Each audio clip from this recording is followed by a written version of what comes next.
అందరికీ నమస్కారం. ఈ వీడియోలో ధనుర్మాసం స్పెషల్ తిరుపావై పాశ్రాల్లో 15వ పాశ్రం చెప్పుకుందాం. మొదటి పాశ్రంలో శ్రీ గోదాదేవి తన చెలికత్తెలను ఆహ్వానిస్తుంది. రెండవ పాశ్రంలో వ్రత నియమాలేంటో తెలుసుకున్నాము. మూడవ పాశ్రంలో వామనవతారం గురించి వివరిస్తారు. నాలుగవ పాశ్రంలో శ్రీకృష్ణ పరమాత్మ గురించి తెలుసుకున్నాము. ఐదవ పాశ్రంలో పర్జన్య దేవుణ్ణి వర్షాలు కురిపించమని ప్రార్థిస్తుంది మన ఆండాళమ్మవారు. ఆరవ పాశ్రంలో గోపికలందరూ లేచిన ఇంకాను ఒక గోపిక మాత్రం నిద్రిస్తూ ఉండడం గమనించి ఆ గోపకన్యను నిద్ర మేల్కొలుపుతూ ఉంటారు.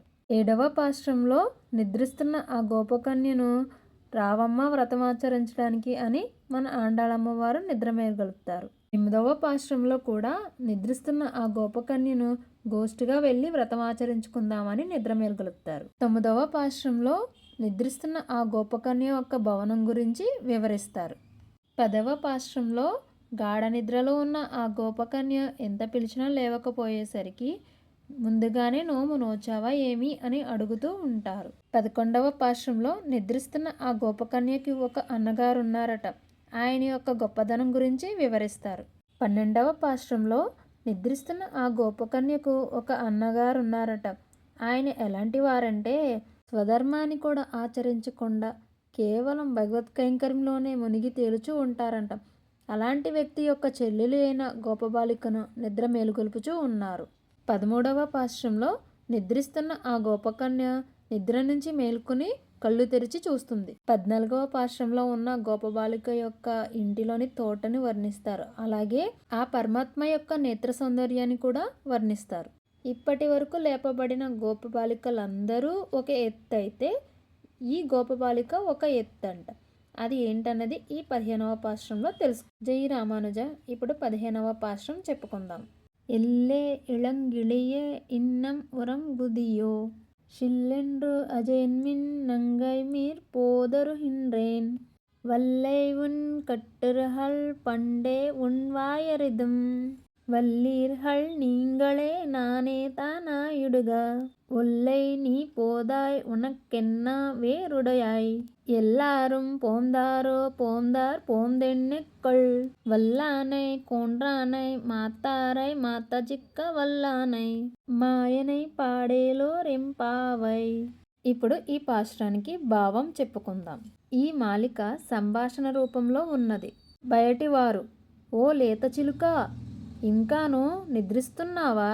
ఇదేమి ఆశ్చర్యమే. లోపలి గోపాంగన: పూర్ణులైన పూబోడులారా, ఇదిగో వస్తున్నాను.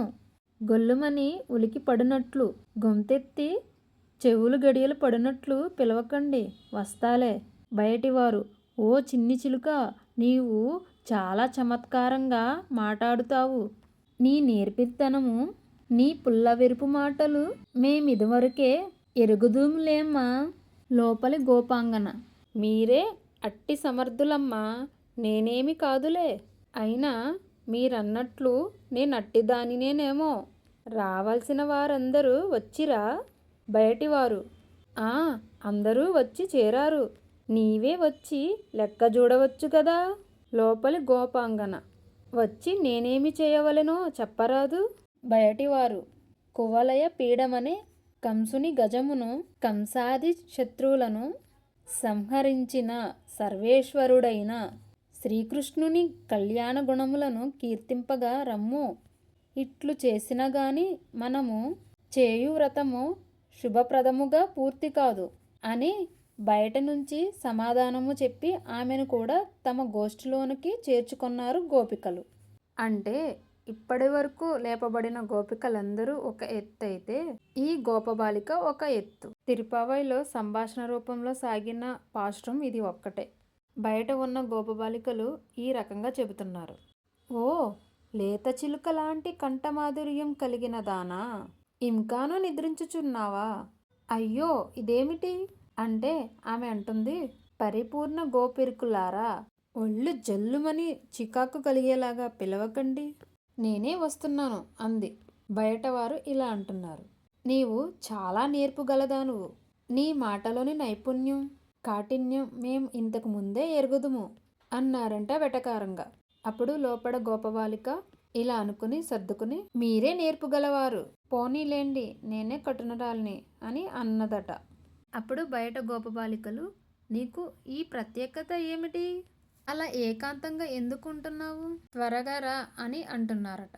లోపల అమ్మాయి అంటుంది, అందరూ వచ్చారా అంటే బయట వాళ్ళు అంటున్నారు, హా వచ్చాము, నీవు వచ్చి లెక్క చూసుకో కావాలంటే అని అన్నారట. లోపల గోపబాలిక, సరే నేనిప్పుడు ఏమి చెయ్యాలి అని అందట.